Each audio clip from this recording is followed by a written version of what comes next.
All right, guys, I'm going to be going over every single prop you can take for these fights.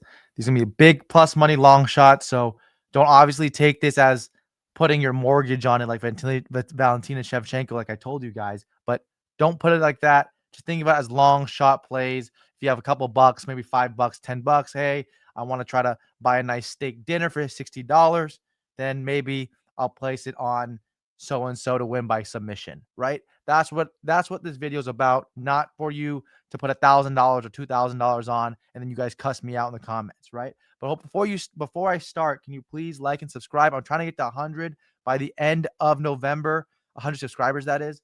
Please like and subscribe. Let's start first with the action of Marek Buljo versus Denzel Freeman.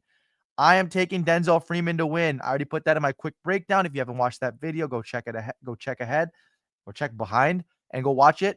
Denzel Freeman is a better wrestler.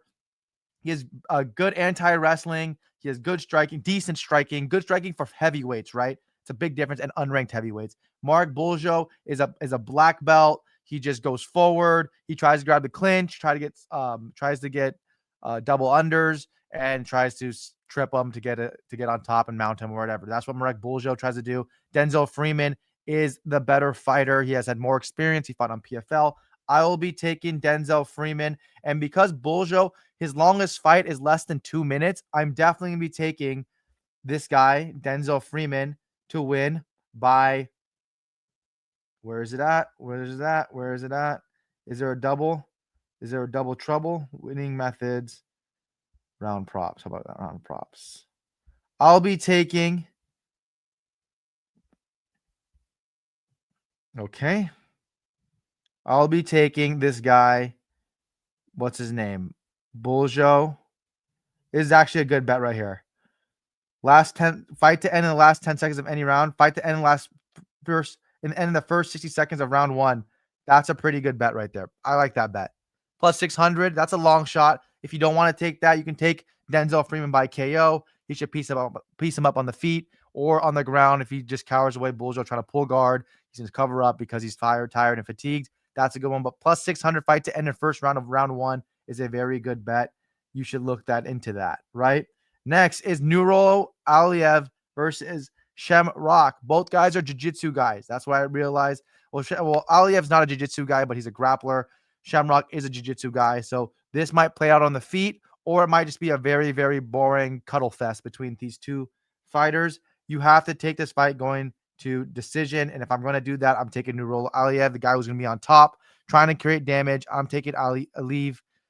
I'm taking him to win inside by decision. That just makes the most sense to me, right? Next is Ismail Nardiev versus Ryan Loder. Another one that should not go the distance.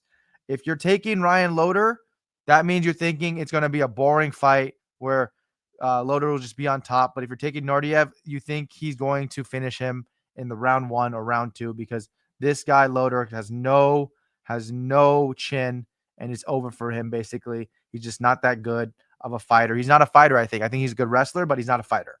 There's a difference, right? So I would be taking Ismail Nardiev to win by KO, which is plus 250. I think that's a good bet right there. I think you got to take that. Next, I'll be taking, hasn't started. Excuse me. Next I'll be taking where's he at? Beksat Almacan versus Alexandre Topuria. This fight is easy. It's easy. You're taking Beksat Almacan to win by TKO KO. It's simple. That's what you're taking. Because Topuria likes to be in the pocket. His movements are not like his brother's. He's like the dollar store version of his brother, right? And his power is not there. So I'm taking Beksat Almacan. He's going to be in the pocket as well, but he has dynamite power. He knocks people down. He knocks people out. I'm going to take the guy that is known for being explosive. If it wasn't Topuria's name on there, if it wasn't the Topuria name, it would be a minus 200, minus 250 for Almacan right now. That's just the truth. That's just the truth. So I'm going to be taking Almacan to win by TKO KO. I think that's a good fit. Yes, the wrestling might be a problem with Topuria, but when did Topuria become all this elite level grappler like Umar Nurmagomedov that everybody thinks he is? So I'm gonna be taking that. I mean, he could even take thickness down for a long time and hold him down. A short notice thickness, right? Or thicknessy, whatever his name is. Begzat Almacan. Who do I have? Let's go Abdul Rahman Yakayev versus Rafael Cerqueira. This is easy, right? This is easy. This is easy. First round KO. That's just what it is. A first round to win in first round. That's just the easy bet. I don't want it. I want to take round props because it's gonna finish in the first round. Abdul Rahman Yakayev, first round winner. It's just easy like that, right? It's just easy. Cerqueira is not a fighter. He's a quitter. He's a meme. Mike Finch said it best. He's Chris Moutinho of this division, and that is true. He's the Chris Moutinho. He's a Weston Wilson. He's those guys, right? He's like all right, let's just feed him. Let's get Yakai a nice win here to start him off in the UFC. Let's just do that, blah, blah, blah, right? That's what they're trying to do. Next is Alex Perez versus Asu Almabayev. What would I be taking in this fight? Alex Perez is a good fighter and he's a good wrestler, but he is a little bit older now. And Almabayev is all wrestling and nothing else. So you got to think that Almabayev is just going to try to pressure him on the cage and wrestle him. This fight might be extremely boring, but I'll be taking Alex Perez to win it.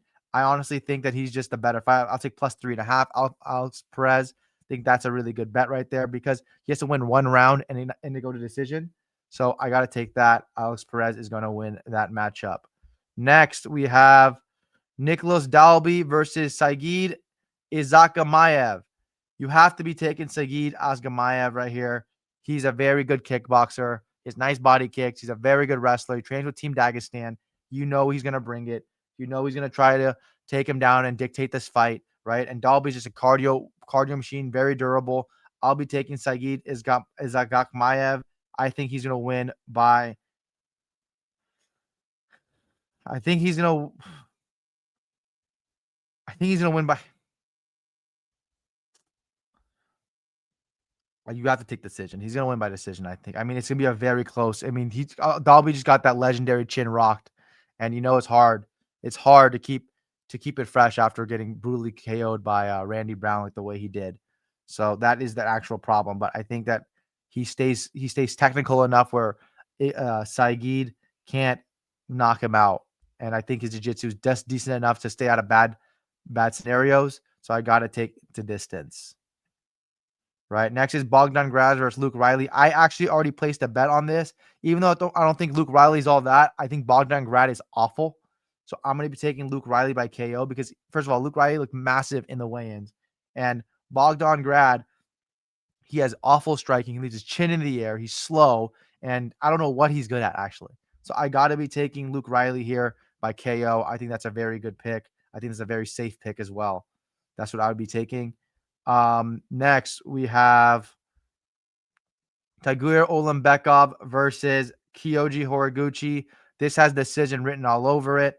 I mean, that's just basically it. It has decision written all over it. I think that the better fighter is Horiguchi, but the size difference is a big problem. He was 7-1 in the UFC before he left to Bellator and then Ryzen. But Kyoji Horiguchi is a good fighter. Is he a little too old? That's the problem. I don't know. But if I would be taking anything in this fight, I would be taking the fight. Okay, where is it? Winning method. It's going to be a decision. I mean, it's going to be a decision. That's basically it. I would take he's not going to get submitted. There's no fucking way. No fucking way he gets submitted. He didn't even get submitted by Patchy Mix. I was going to get submitted by freaking Tagir Olembekov.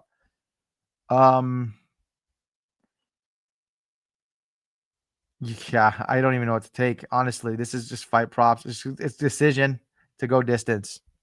Fight to go distance. It's gonna go distance. It's just they're just one. The other thing about it, Horiguchi's gonna be way outside. Tagir's gonna be way outside. They're not gonna engage unless they're going for takedowns. That's basically it. Waldo Cortez Acosta, he's fighting against Shamil Gaziev on short notice. Well, Cortez Acosta is the favorite. It's going to be hard for him I can't take him because he's literally on short notice. And it's just not a good fight for him because he's going all the way to Qatar from South America. I mean, that's what we want, or from the Americas. I don't know where he trains, but I'm guessing he's in the Americas. It's going to be a tough fight for him to take against someone that lives in Qatar like Shamil Gaziev, right? He represents Qatar, even though he's not Qatarian, but he represents them. I can't take Cortez Acosta, but I can take the over 2.5. I think over 2.5 is a good play. Cortez Acosta stays safe. Shamil Gaziev is always on the pace, but Cortez Acosta stays safe on the fence. He likes to be around the fence a lot, and he's not a power puncher. Gaziev I think Gaziev has heavier hands, so I got to put Cortez Acosta there at over 2.5. I think that's a good bet. Who is next after that? It's Jack Hermanson versus Mitabek Orolbai. Mitabek Orolbai is a good fighter, right? But he's small. He's 155 going up to 170, while Jack is 185 going down to 170, right? So they're 2 weight classes away from each other a couple fights ago, and now they're fighting the same weight class. That's kind of scary for me, but I think Orolbai is going to win. Jack Hermanson is a good fighter. He's a good wrestler. He's a good submission artist. His striking is decent, but he's going down from 185 to 170 at this stage in his career at 37 or 36 years old. He also just got knocked out brutally by Gregory Rodriguez. Is that chin refreshed? I don't know. I'll be taking Mitek Orolbai to win inside distance, right? I think that's a good bet. I think that's a very, very good bet because I just can't see this guy losing. I can't see him losing if this fight goes I just can't see it. If this fight goes to the distance, how is he going to lose? I don't understand. So I have to say win by submission, by KO or submission right here from Mitabik Orolbai. Double chance inside distance. That's the play to make, I think. Next is Volkan Ozdemir versus Alonzo Menifield. I mean, this is an easy fight to read. I like Volkan Ozdemir's chances in this fight. As I say this, he might get knocked out now because just that's how karma is. But Volkan Ozdemir is a much better fighter than Alonzo Menifield. He's going to KO him. He's going to press the gas going forward, pop shot him, just smoke him on the feet. He's going to counter him badly. Volkan Ozdemir, you got to take this guy to win this fight. He's just a better fighter. Plus 125 to win by TKO KO. That's a very good bet. Next, we have Arman Tsarukyan versus Dan Hooker. Oh, we know you have Bilal Muhammad, versus Ian Gary. Bilal Muhammad versus Ian Gary is a good matchup, right? Because Bilal Muhammad is the former champion, while Ian Gary is a young, hungry contender. He is slick on the feet, but I can't bet against Bilal. I think Bilal is a very good fighter. I think people sleep on how good this guy is. And you're telling me I can get plus 300 for his decision when he's decision king? I'm gonna take the plus 300. He likes people that are backed up against the fence, which Ian Gary does a lot. He likes people that just try to kick away at him while he just counters and catches kicks. He likes all of that. And I think Bilal Muhammad is a good pressure wrestler. And once he gets on top of you, he is suffocating. You saw people like Wonder Boy can't move, Luque can't move. All these good fighters that were at their time good, they couldn't move underneath Bilal Muhammad. And now Bilal Muhammad's fighting Ian Gary. And Ian Gary, we've seen him be susceptible to many, many things in the octagon, right? Versus Shavkat, he got a little hurt. Versus Venom Page, he got hurt. So we've seen that this guy has flaws in his game still. So I'm going to be taking Bilal Muhammad at plus 300, the former champion. I think that's an unfair line for him. So I'm going to take it. I think there's value in it. Next is Arman Tsarukyan. This is an easy one. This is a really, really easy one right here, right? We have to be taking Arman Tsarukyan to win by submission. The guy's been doing grappling tournaments. This is basically free money. A plus 275 is free. This is free because he's been doing grappling tournaments, right? So he wants to show off the grappling.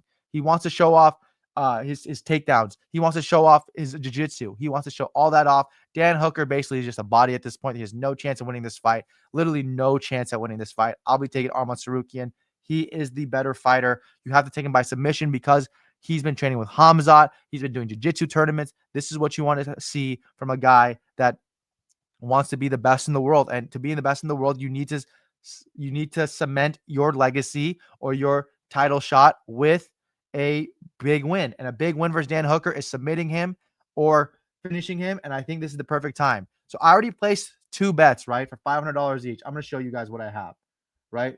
So I have, okay, what do I do? Present, image, boom, boom, boom. So look what I have right here, right? At the stage. So you can see this.